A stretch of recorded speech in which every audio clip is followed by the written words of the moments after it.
ઓમ નમો ભગવતે વાસુદેવાય. શ્રીમદ ભાગવત મહાપુરાણ. 8મો સ્કંદ, બીજો અધ્યાય.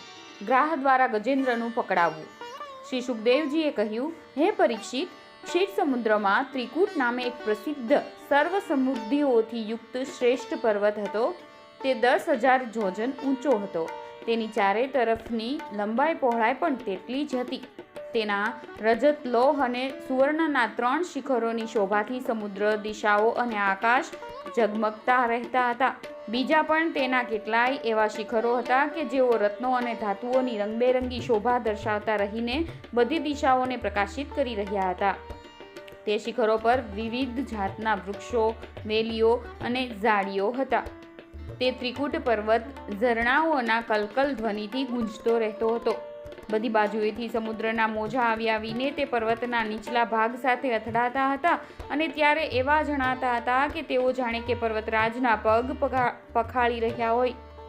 તે પર્વતના પન્નાના નીલા પથ્થરોથી ત્યાંની ભૂમિ એવી શામળી થઈ ગઈ હતી કે જાણે તેના પર હરીભરી ધરો છવાઈ ગઈ હોય. તેની ગુફાઓમાં સિદ્ધો, ચારણો, ગંધર્વો, વિદ્યાધરો, નાગો, કિન્નરો, અપ્સરાઓ વગેરે વિહરતા રહેતા હતા અને તેમના સંગીતનો ધ્વનિ શિલાઓ સાથે અફળાઈને ગુફાઓમાં ગુંજતો રહેતો હતો. ત્યારે મોટા મોટા ગર્વિષ્ઠ સિંહો તેને બીજા સિંહની ગર્જના સમજીને સહી શકતા ન હતા અને પોતાની ગર્જનાથી તેને દબાવી દેવા માટે વધુ જોરથી ગર્જના કરવા લાગતા હતા. તે પર્વતની તળેટી જાત જાતના જંગલી પશુઓના ટોળાથી શોભતી રહેતી હતી. અનેક પ્રકારના વૃક્ષોથી ભરપૂર દેવોના ઉદ્યાનમાં સુંદર સુંદર પક્ષીઓ મધુર કલરવ કરતા રહેતા હતા.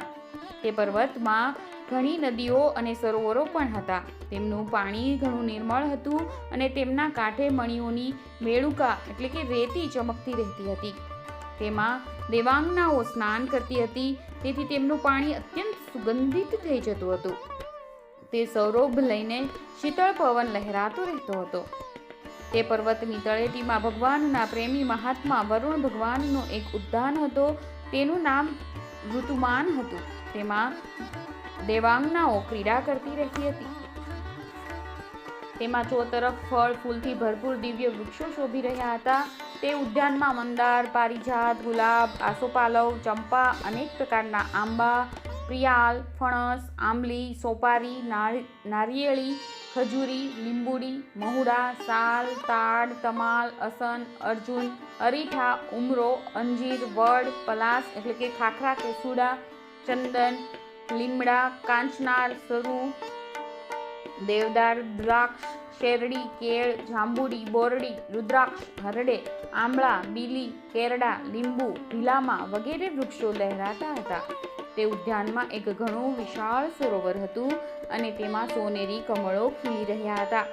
બીજા પણ વિભિન્ન પ્રકારના કુમુદ, કહલાર, શતદલ વગેરે કમળોની અનોખી શોભા પ્રસરી રહી હતી. ભ્રમરો ગુંજાર કરી રહ્યા હતા. મનોહર પક્ષીઓ કલરવ કરી રહ્યા હતા. હંસ, કારંડવ, ચક્રવાક અને સારસના ટોળે ટોળા ઉભરાતા હતા. જલકુક્કુટ, બતક, બપૈયા કુક ધ્વનિ કરી રહ્યા હતા. માછલીઓ અને કાચબાઓની દોડાદોડીથી કમળના ફૂલ હાલી જતા હતા. તેથી તેમની પરાગ ખરી પડીને પાણીને સુંદર અને સુગંધિત બનાવી દેતી હતી. કદંબ, નેતર, નરકોળ, કદંબ વેલી, વાંસ વગેરે વૃક્ષોથી તે ઉદ્યાન ઘેરાયેલો હતો. કુંદ, પૂર્બક, આસોપાલવ, અશોક, શિરીષ, વનમાલિકા, હિંગોરી, કુબ્જક, સોનજુઈ, નાગ, પુન્નાગ, જાતિ, મલ્લિકા, શતપત્ર, માધવી, મોગરો વગેરે પુષ્પ વૃક્ષોથી તેમજ પ્રત્યેક ઋતુમાં લીલાછમ રહેતા બીજા પણ વૃક્ષોથી તે સરોવર શોભતું હતું. તે પર્વતના ઘોર જંગલમાં ઘણી બધી હાથણીઓ સાથે એક ગજેન્દ્ર રહેતો હતો. તે મોટા મોટા શક્તિશાળી હાથીઓનો સરદાર હતો. એક દિવસ તે ગજેન્દ્ર તે પર્વત પર પોતાની હાથણીઓ સાથે કાંટાળા, કીચક, વાંસ, નેતર વગેરેની ગીચ ઝાડીઓ અને વૃક્ષોને રગદોળતો ટહેલી રહ્યો હતો.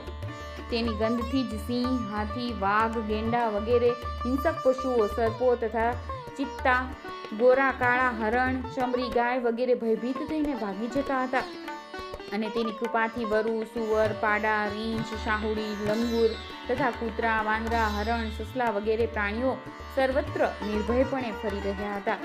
તે ગજેન્દ્રની પાછળ પાછળ હાથીઓના નાના બચ્ચા દોડી રહ્યા હતા. મોટા હાથીઓ અને હાથણીઓ પણ તેને વીંટળાઈને ચાલી રહ્યા હતા. તેની ચાલના ધમકારાથી પહાડ એકવાર તો કંપી ઉઠતો હતો.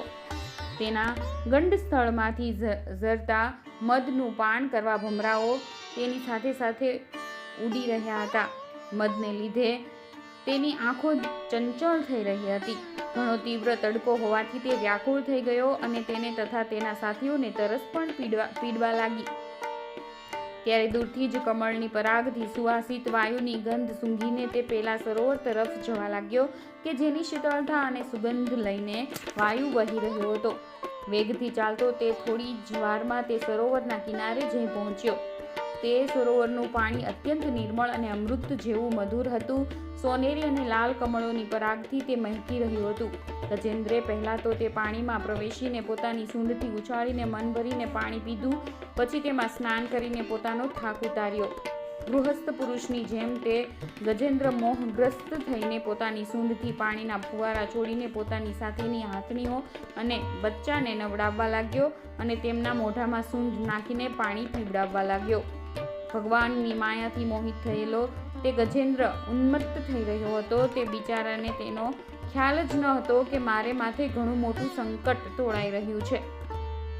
હે રાજન, ગજેન્દ્ર જે સમયે આટલો ઉન્મત્ત થઈ રહ્યો હતો તે સમયે પ્રારબ્ધની પ્રેરણાથી એક બળવાન ગ્રાહે ક્રોધે ભરાઈને તેનો પગ પકડી લીધો.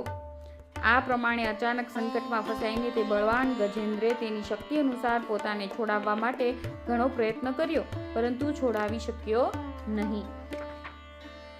બીજા હાથીઓ, હાથણીઓ અને બચ્ચાએ જોયું કે તેમના સ્વામીને બળવાન ગ્રાહ ઘણા વેગથી ખેંચી રહ્યો છે અને તેઓ ઘણા ભયભીત થઈ રહ્યા છે. ત્યારે તે બધાને ઘણું દુઃખ થયું અને તેઓ ભારે વ્યાકુળતાથી ગરજવા લાગ્યા. ઘણાએ તેને મદદ પહોંચાડીને પાણીમાંથી બહાર કાઢવા ઈચ્છ્યું, પરંતુ એમાં તેઓ અસમર્થ જ રહ્યા. ગજેન્દ્ર અને ગ્રાહ પોતપોતાની પૂરી તાકાત લગાડીને મથી રહ્યા હતા. ક્યારેક ગજેન્દ્ર ગ્રાહને બહાર ખેંચી લાવતો હતો તો ક્યારેક ગ્રાહ ગજેન્દ્રને અંદર ખેંચી જતો હતો.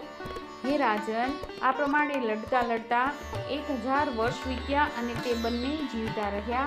આ ઘટના જોઈને દેવો પણ આશ્ચર્ય પામ્યા. છેવટે ઘણા દિવસો સુધી વારંવાર પાણીમાં ખેંચાઈ જવાથી ગજેન્દ્રનું શરીર શિથિલ પડી ગયું. ન તો તેના શરીરમાં બળ રહ્યું કે ન તો રહી મનમાં હિંમત. શક્તિ પણ ક્ષીણ થઈ ગઈ. ગ્રાહ તો રહ્યો જળચર, તેથી તેનું બળ ક્ષીણ થવાને બદલે વધી ગયું હતું. તે ઘણા ઉત્સાહથી વિશેષ બળ લગાડીને ગજેન્દ્રને ખેંચવા લાગ્યો. દેહાભિમાની ગજેન્દ્ર આ પ્રમાણે પ્રાણોના સંકટમાં આવી પડ્યો અને પોતાને છોડાવવા સર્વથા અસમર્થ બની ગયો. ઘણા સમય સુધી તેણે છુટકારો મેળવવાના ઉપાયોનો વિચાર કર્યો અને આખરે તેણે આ નિશ્ચય કર્યો, આ ગ્રાહ વિધાતાનો ફંદો જ છે. એમાં ફસાઈને હું આતુર થઈ રહ્યો છું. જ્યારે મને મારી બરાબરીના હાથીઓ પણ આ સંકટમાંથી ઉગારી શક્યા નથી, તો બિચારી આ હાથણીઓ તો છોડાવી જ કેમ શકે?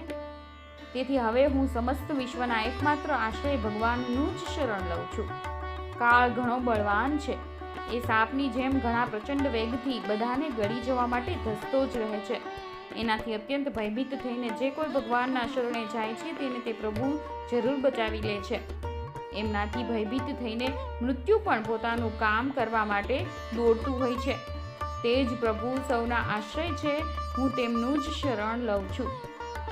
8મા સ્કંદ અંતર્ગત મન્વંતર અનુવર્ણન માનો ગજેન્દ્ર ઉપાખ્યાન માનો બીજો અધ્યાય સમાપ્ત.